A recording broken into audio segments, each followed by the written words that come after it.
तो सबसे पहले यहाँ पे आप देख सकते हो, ये रहा हमारा एचडीएफसी का पासबुक, ये रहा हमारा चेकबुक, ये रहा हमारा डेबिट कार्ड और ये रहा हमारा वेलकम किट। और आज की वीडियो में मैं आपको बताने वाला हूँ कि आप घर बैठे बैठे एचडीएफसी का रेगुलर सेविंग अकाउंट कैसे खोल सकते हो। ध्यान दोगे, मैं रेगुलर सेविंग अकाउंट की बात कर रहा हूँ, जीरो बैलेंस सेविंग अकाउंट की बात नहीं कर रहा हूँ। बिकॉज आज की डेट में एचडीएफसी ऑनलाइन आपको zero balance saving account offer ही नहीं करता। यूट्यूब पे ऐसे बहुत सारी फेक वीडियोस बन चुकी है जो कि बताते हैं कि एचडीएफसी में आप जीरो बैलेंस सेविंग अकाउंट खोल सकते हो। HDFC zero balance saving account आप यहाँ पे बीएसबीडी अकाउंट खोल सकते हो, बट यहाँ पे वो रूरल एरिया में खुलता है, वो भी रेयर केस में।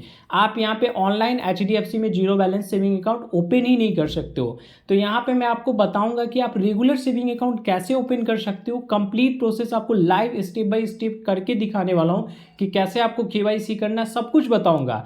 एंड यहाँ पे आपको अकाउंट खोलने से पहले मैं एक चीज़ आपको क्लियर कर दूंगा कि इस अकाउंट में आपको कितना एवरेज मंथली बैलेंस मेंटेन करना होगा, क्या एक्स्ट्रा चार्जेस है, इस अकाउंट के बेनिफिट्स क्या है और मेन एलिजिबिलिटी क्या है इस अकाउंट का। तो यहाँ पे मैं आपको कंप्लीट बातें क्लियर कर देता हूँ। बट इससे आगे बढ़ने से पहले एक कंसर्न भी मैं आपको क्लियर कर देता हूँ कि अगर आपको जीरो बैलेंस सेविंग अकाउंट ही खोलना है तो मार्केट में यहाँ पे बहुत सारे बैंक है, उसमें आप जीरो बैलेंस सेविंग अकाउंट खोल सकते हो। मैं एक बार उनका बता देता हूँ। देखो यहाँ पे सबसे पहले नंबर पे मैं लेता हूँ एक्सिस बैंक को। यहाँ पे एक्सिस बैंक हमें कहता है कि आपको यहाँ पे zero balance saving account axis bank offer तो करेगा, बट इस जीरो बैलेंस सेविंग अकाउंट के लिए आपको 200 रुपए पर मंथ प्लस जीएसटी देना पड़ेगा। तो यहाँ पे ये अकाउंट फालतू हो जाता है, बिकॉज अगर आप 200 रुपए प्लस जीएसटी दोगे per month zero balance account के लिए तो ये जीरो बैलेंस सेविंग अकाउंट हुआ ही नहीं। तो एक्सिस बैंक को हम साइड करते हैं। अब उसके बाद हमारा आता है आईसीआईसी बैंक, तो जो कि यहाँ पे जीरो बैलेंस सेविंग अकाउंट अब ऑफर ही नहीं करता। आईसीआईसी बैंक में अकाउंट खोलने के लिए ऑनलाइन तो खुलेगा ही नहीं, ब्रांच जाओगे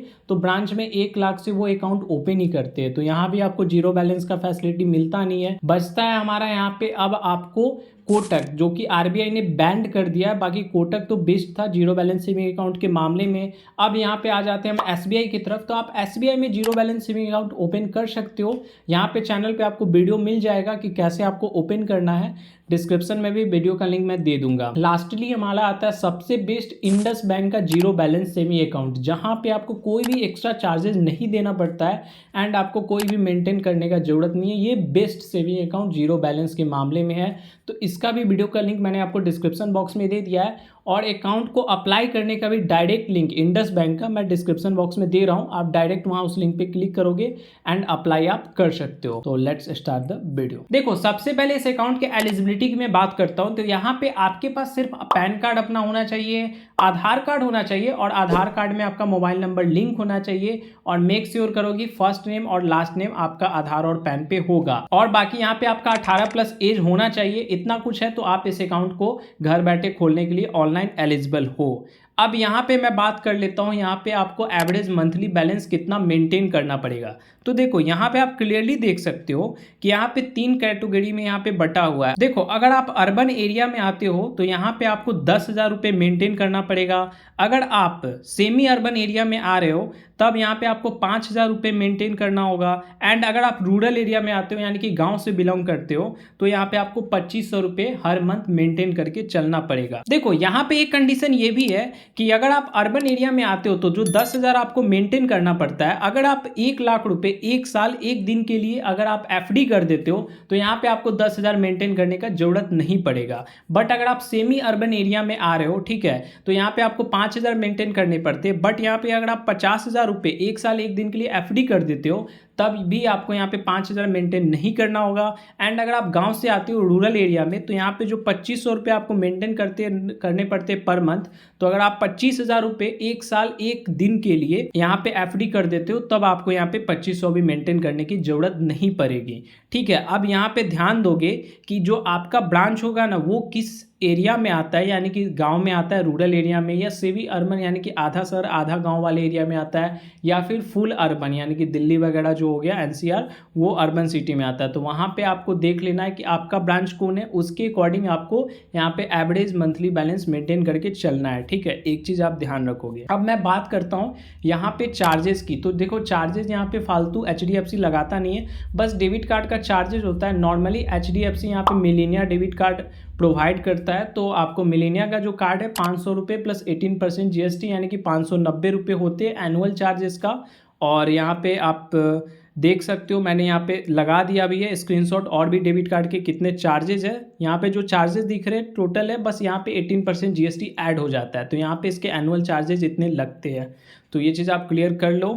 एंड अब मैं बात करता हूँ इसके अकाउंट के बेनिफिट के बारे में। देखो, अगर आप HDFC में रेगुलर सेविंग अकाउंट खोल रहे हो ना, तो भाई आंख बंद करके खोल सकते हो, क्योंकि यहाँ पे कोई फालतू का चार्ज नहीं लगता है। एक्सिस बैंक में तो बहुत सारा चार्ज काटा लेता है, मैंने देखा है, कॉन्सुलेटेड चार्जेस, बहुत सारे फालतू के चार्जेस। बट यहाँ पे HDFC बैंक में कोई भी फालतू के चार्ज नहीं होते हैं। और HDFC बैंक यहाँ पे अगर आप खोल रहे हो अपना न्यू अकाउंट, तो यहाँ पे आपको ऑफर देने के मामले में सबसे आगे रहता है। ठीक है, आपको इतने ज़्यादा प्री अप्रूव्ड ऑफर आएंगे कि मैं क्या ही बताऊं। यानी कि आप स्क्रीन पे देख सकते हो, कुछ ही दिन में आपको debit card EMI offer, credit card का ऑफर, लोन का ऑफर, सब चीज़ हो जाएगा। एंड ये ऑफर कैसे प्री अप्रूव्ड आते हैं, मैं आपको कुछ टिप्स भी दे दूंगा आगे, जिसके कारण आपको जल्दी क्रेडिट कार्ड भी मिल सकता है। तो इस अकाउंट का बेनिफिट भी मैं बता दिया हूँ आपको। अब चलो मैं आपको अकाउंट अप्लाई करने का प्रोसेस बता देता हूँ। तो देखो, आप कंफ्यूज ना हो, इसलिए मैं डायरेक्ट लिंक आपको डिस्क्रिप्शन बॉक्स में दे दिया हूँ। सिंपली आप उस लिंक पे क्लिक करोगे। लिंक पे क्लिक करने के बाद कुछ इस टाइप का इंटरफेस खुल के आ जाएगा आपके सामने। अब देखो, अब आपको यहाँ पे अपना मोबाइल नंबर डालना है। तो मोबाइल नंबर आपको वही डालना है जो आपके आधार कार्ड में लिंक होगा। तो वो मोबाइल नंबर आप सिंपली यहाँ पे इंटर करोगे। उसके बाद आपको यहाँ पे अपना डेट ऑफ बर्थ डाल देना है। ठीक है, उसके बाद सिंपली यहाँ स्टार्ट नाउ वाले ऑप्शन पे क्लिक कर दोगे। देखो, अब यहाँ पे आपको अपना फुल नेम डालना है। ठीक है, ये आपको फुल नेम आपके पैन कार्ड के अकॉर्डिंग होनी चाहिए, तो पूरा नेम आप डाल दोगे। एंड यहाँ पे आप जो भी लगाते हो, मिस्टर, MS जो भी लगाते हो वो सिलेक्ट करोगे। एंड यहाँ पे नाम डाल के सिंपली यहाँ पे गेट OTP वाले ऑप्शन पे क्लिक करोगे। देखो, यहाँ पे उसके बाद OTP भेज दिया जाएगा, तो सिंपली आपको यहाँ पे OTP डाल के सबमिट OTP वाले ऑप्शन पे क्लिक करना है। देखो, अब यहाँ पे ऊपर में आपको दो टाइप का ऑप्शन दिख रहा होगा कि यहाँ पे यूज आधार का ऑप्शन आ रहा है और यूज अदर डॉक्यूमेंट का।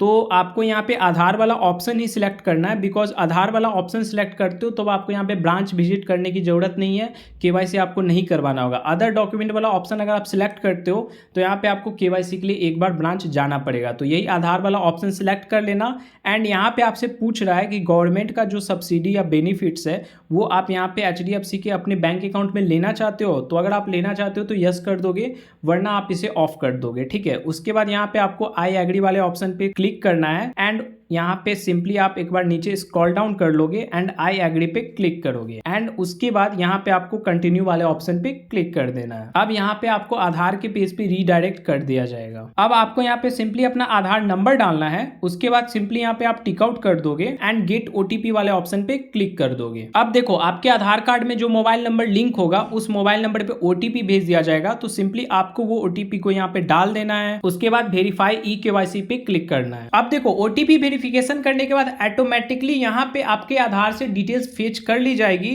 जैसे कि आप यहाँ पे देख सकते हो, हम यहाँ पे हमारा एड्रेस वगैरह सब कुछ आ चुका है। आपको यहाँ पे कुछ नहीं करना, थोड़ा सा नीचे आओगे और पिन कोड के नीचे जो है ना, यहाँ पे आपको ऑप्शन दिख रहा होगा स्टेट का, तो इस पे आप क्लिक करोगे। एंड यहाँ पे आप अपना डिस्ट्रिक्ट पहले सिलेक्ट कर लोगे, जिस भी डिस्ट्रिक्ट से आप होगे। उसके बाद आपको यहाँ पे अपना लैंडमार्क बता देना है, जो कि खाली जो ऑप्शन होगा आपको फिल करना है। अब यहाँ पे आपको रेसिडेंट टाइप बताना है कि जो रेसिडेंस टाइप है वो किस टाइप का है, यानी कि आपका खुद का घर है या फिर आप पेरेंट के बदौलत रहते हो या फिर रेंटेड हो, लीज्ड भी हो, तो जो भी हो यहाँ पे आपको अपने अकॉर्डिंग सिलेक्ट कर लेना है ये वाला ऑप्शन।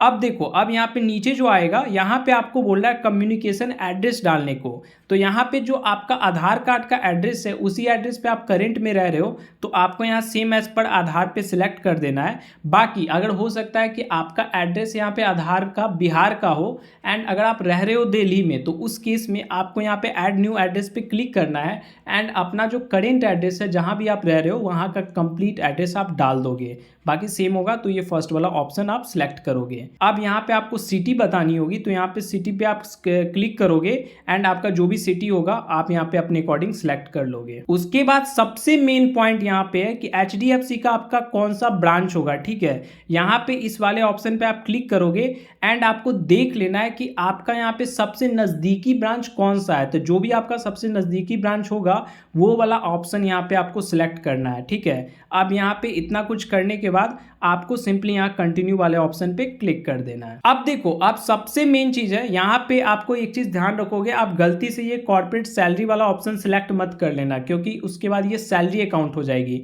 तो हम यहाँ पे सेविंग अकाउंट खोल रहे हैं, तो ये आपको सेविंग ही रखना है। अब यहाँ पे आपको अपना एम्प्लॉयमेंट टाइप बताना होगा, ठीक है। तो आपको यहाँ पे एम्प्लॉयमेंट टाइप पे क्लिक करोगे एंड यहाँ पे बहुत सारे ऑप्शन दिख रहे होंगे। तो आपको यहाँ पे बताना है कि आप यहाँ पे आपका प्रोफेशन क्या है, यानी कि आप सैलरीड पर्सन हो, सेल्फ एम्प्लॉयड पर्सन हो, स्टूडेंट हो या फिर हाउसवाइफ हो। तो जो भी आप होगे वो आप यहाँ पे अपने अकॉर्डिंग सिलेक्ट कर लोगे। तो हम यहाँ पे सेल्फ एम्प्लॉयड है तो सेल्फ एम्प्लॉयड सिलेक्ट कर रहे हैं। अब आपको यहाँ पे अपना ईमेल एड्रेस बताना है, जो भी आपका पर्सनल ईमेल आईडी होगा वो ईमेल आईडी यहाँ पे आप इंटर कर दोगे। उसके बाद यहाँ पे आपको अपना एनुअल इनकम यानी कि सालाना आप लगभग कितना कमाते हो वो यहाँ पे मेंशन कर देना है, ठीक है। उसके बाद यहाँ पे आपको सोर्स ऑफ फंड यहाँ पे सिलेक्ट करोगे कि आपका यहाँ पे सोर्स ऑफ फंड क्या है। तो हमने बिजनेस सिलेक्ट किया तो बिजनेस इनकम यहाँ पे हम सिलेक्ट कर लेंगे। सैलरीड अगर आप सिलेक्ट कियोगे तो सैलरीड इनकम होगा। अब यहाँ पे बताना है कि आपका जो टाइप ऑफ फंड है बिजनेस का वो किस टाइप का है, यानी कि यहाँ पे बहुत सारे ऑप्शन आपको दिख रहे होंगे। तो यहाँ पे आपको अपने अकॉर्डिंग सिलेक्ट कर लेना है कि कौन सा आपका यहाँ पे आता है। तो यहाँ पे हमारा खुद का बिजनेस है तो सोल प्रोप्राइटरशिप हम सिलेक्ट करेंगे। फिर आपको यहाँ पे अपना नेचर ऑफ बिजनेस बताना होगा। तो सिंपली इस ऑप्शन पे क्लिक करोगे एंड यहाँ पे नेचर ऑफ बिजनेस बता दोगे कि किस टाइप का बिजनेस कर रहे हो। तो जो भी होगा आप यहाँ पे अपने अकॉर्डिंग आपको सिलेक्ट कर लेना है। अब देखो, अब यहाँ पे आपको इनकॉर्पोरेशन डेट पूछा जाएगा। तो इनकॉर्पोरेशन डेट का मतलब हुआ कि आपका बिजनेस कितने तारीख से चल रहा है। तो जो भी आप एवरेज आपका जो डेट याद होगा वो इनकॉर्पोरेशन यानी कि बिजनेस जब से आप रन कर रहे होगे वो डेट आप यहाँ पे मेंशन कर दोगे। एंड यहाँ पे आपको बताना है कि आप यहाँ पे बिजनेस लगभग कितने सालों से चला रहे हो। तो यहाँ पे आपको सिलेक्ट कर लेना लगभग आपको कितने ईयर बिजनेस में हो चुके हैं, कितने ईयर और कितने मंथ। तो ये आप यहाँ पे सिलेक्ट करोगे। ये डिटेल्स डालने के बाद आपको यहाँ पे अपना पैन नंबर बताना है। तो सिंपली आप यहाँ पे अपना पैन नंबर डाल दोगे। उसके बाद यहाँ पे आपको अपना फुल नेम बताना है। यहाँ पे फुल नेम आप इंटर करोगे, अपने पैन कार्ड के अकॉर्डिंग आपको यहाँ पे अपना फुल नेम डालना है। अब यहाँ पे आपको कुछ नहीं करना, सिंपली यहाँ प्रोसीड वाला जो ऑप्शन दिख रहा होगा उस पर आप क्लिक कर दोगे। देखो अब सबसे मेन यहाँ पे ऑप्शन आ चुका है। अब आपको यहाँ पे अकाउंट वेरिएंट चूज करने को दिखेगा, ठीक है। अब यहाँ पे देख सकते हो कि यहाँ पे हमें दो टाइप का अकाउंट वेरिएंट चूज करने का ऑप्शन आ रहा है। तो यहाँ पे देखो, जो रेगुलर सेविंग अकाउंट के बारे में मैंने आपको बताया था इस वीडियो में, तो यहाँ पे आपको रेगुलर सेविंग अकाउंट का ऑप्शन आ रहा है। एंड हमारा जो सिटी है यहाँ पे हम सेमी अर्बन सिटी से बिलोंग करते हैं, इसलिए यहाँ पे एवरेज मंथली बैलेंस आपको 5000 मेंटेन करना पड़ेगा, ठीक है। बाकी यहाँ पे आप देख सकते हो इसके फैसिलिटी के बारे में। तब आपको यहाँ पे अकाउंट सिलेक्ट करना है। तो यहाँ पे हम रेगुलर सेविंग अकाउंट वाला ऑप्शन सिलेक्ट किए हैं, ठीक है। आपको भी यहाँ पे बहुत सारे अकाउंट का ऑप्शन दिखेगा। तो आपको सिंपली ये रेगुलर सेविंग अकाउंट वाला जो ऑप्शन दिख रहा होगा, सिंपली ये वाला ऑप्शन आप सिलेक्ट कर लोगे, ठीक है। एंड उसके बाद सिंपली यहाँ कंटिन्यू पे क्लिक करोगे। अब देखो, अब यहाँ पे आपको मैरिटल स्टेटस बताना है कि आप सिंगल हो कि मैरिड हो। तो जो भी हो आप अपने अकॉर्डिंग बता दोगे।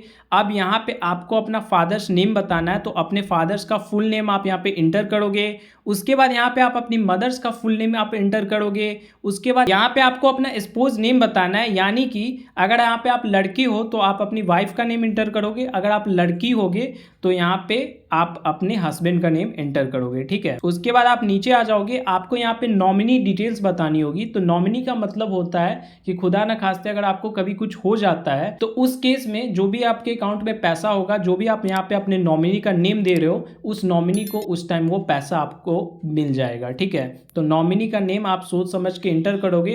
तो यहाँ पे आपसे सबसे पहले रिलेशन पूछा जाएगा कि जिसे भी आप नॉमिनी बनाना चाह रहे हो वो आपका क्या लगता है। तो वो आपको अपने अकॉर्डिंग डाल देना है। उसके बाद यहाँ पे आपको नॉमिनी का फुल नेम डालना है। तो यहाँ पे नॉमिनी का फुल नेम इंटर करोगे। उसके बाद नॉमिनी का आप डेट ऑफ बर्थ इंटर करोगे, ठीक है। अब यहाँ पे आपको नॉमिनी का एड्रेस बताना है कि जो नॉमिनी का एड्रेस आप यहाँ पे डाल रहे हो वो नॉमिनी का परमानेंट एड्रेस है या कम्युनिकेशन एड्रेस है। तो जो भी आप एड्रेस डालोगे तो आपको यहाँ पे देख लेना है कि परमानेंट होगा तो परमानेंट सिलेक्ट करना, वरना आप वो करेंट कहीं रह रहा होगा, कम्युनिकेशन एड्रेस होगा तो कम्युनिकेशन एड्रेस सिलेक्ट करोगे। उसके बाद यहाँ पे आपको एड्रेस लाइन 1 दिख रहा है, एड्रेस लाइन 2, यहाँ पे आपको कंप्लीट एड्रेस नॉमिनी का डाल देना है। फिर यहाँ पे आप पिन कोड इंटर करोगे, फिर यहाँ पे सिटी सिलेक्ट कर लोगे। एंड ध्यान रखना जो भी नॉमिनी का आप डिटेल्स फिलअप कर रहे हो वो उसका जो ओरिजिनल डॉक्यूमेंट है उससे मैच करना चाहिए, नाम, डेट ऑफ बर्थ वगैरह, ठीक है, ताकि आगे प्रॉब्लम ना हो। देखो अब यहाँ पे आपको प्लेस ऑफ बर्थ अपना बताना है, ठीक है। तो यहाँ पे आप देख सकते हो, यहाँ पे सबसे पहले आपको स्टेट अपना सिलेक्ट करना है। तो जो भी आपका स्टेट होगा आप अपने अकॉर्डिंग जिस भी आपका स्टेट में आपका जन्म हुआ है वो स्टेट आप सिलेक्ट कर लोगे। एंड उसके बाद आपको सिटी बतानी है कि किस सिटी में आपका बर्थ प्लेस है। तो आपको यहाँ पे सिटी भी अपने अकॉर्डिंग सिलेक्ट कर लेना, जो भी आपका सिटी होगा। एंड यहाँ पे आप देख सकते हो हमने सब कुछ सिलेक्ट कर लिया है। देखो यहाँ पे डिटेल्स फिलअप करने के बाद कुछ नहीं करना, आपको सिंपली यहाँ प्रोसीड वाले ऑप्शन पे क्लिक कर देना है। देखो अब यहाँ पे फाइनल स्टेप में हम लोग आ चुके हैं। अब आपको यहाँ पे कुछ नहीं करना, अपना वीडियो केवाईसी करना है। वीडियो केवाईसी के लिए आपको यहाँ पे एक ब्लैंक पेपर लेना है, एक आप पेन ले लोगे एंड यहाँ पे आपको अपना ओरिजिनल पैन कार्ड ले लेना है। एंड आपके रूम में प्रॉपर लाइटिंग वगैरह होनी चाहिए और नेट कनेक्शन भी प्रॉपर होना चाहिए। ठीक है, ये इतना कुछ आप लेके रेडी रखोगे एंड यहाँ पे आपको कुछ नहीं करना, आई एग्री वाले ऑप्शन पे क्लिक कर देना है। जैसे ही आई एग्री वाले ऑप्शन पे क्लिक करोगे, अब यहाँ पे आपको एजेंट से कनेक्ट कर दिया जाएगा। यहाँ पे एजेंट आपसे कुछ क्वेश्चन पूछेंगे एंड यहाँ पे आपको व्हाइट ब्लैंक पेपर पे आपसे साइन करवाएंगे एंड उसका फोटो लेंगे आप। उसके बाद आपको पैन कार्ड अपना दिखाने को बोला जाएगा। इतना कुछ आप यहाँ पे दिखा दोगे, उसके बाद आपका वीडियो वेरिफिकेशन सक्सेसफुल हो जाएगा। कुछ नॉर्मल क्वेश्चन वगैरह पूछते हैं वो लोग। एंड ध्यान रखोगे कि यहाँ पे आप कैमरा में सामने देख के एजेंट से बात करना, इधर उधर मत देखना। जो भी डिटेल्स आप डाले हो वो सही सही यहाँ पे आप बता दोगे। तो वीडियो वेरिफिकेशन जैसे ही सक्सेसफुल हो जाता है, यहाँ पे आपका अकाउंट सक्सेसफुली ओपन हो जाएगा। जैसा कि आप स्क्रीन पे यहाँ पे लाइव देख सकते हो कि यहाँ पे हमारा अकाउंट सक्सेसफुली ओपन हो चुका है। यहाँ पे अकाउंट नंबर भी हमारा दिख रहा है, हाइड है अभी, एंड IFSC कोड सब कुछ यहाँ पे हो चुका है। एंड अब आपको सिर्फ एक सप्ताह के अंदर अंदर यहाँ पे आपको वेलकम किट आपके घर पे भेज दिया जाएगा, जिसमें आपका chequebook, passbook and debit card सब कुछ यहाँ पे आपको होगा एंड आपका अकाउंट सक्सेसफुली ओपन हो जाएगा। तो यहाँ पे मैंने आपको कंप्लीट प्रोसेस बता दिया है कि आपको कैसे अकाउंट ओपन करना है। गाइस वीडियो थोड़ी भी इंफॉर्मेटिव लगी हुई तो वीडियो को एक लाइक करना, चैनल पे नए हो तो चैनल को सब्सक्राइब करता। एंड अगर आपको कुछ भी प्रॉब्लम हो तो कमेंट करके मुझे ज़रूर बताना कि आपका अकाउंट खुला कि नहीं खुला। तो मिलते हैं फिर नेक्स्ट वीडियो में।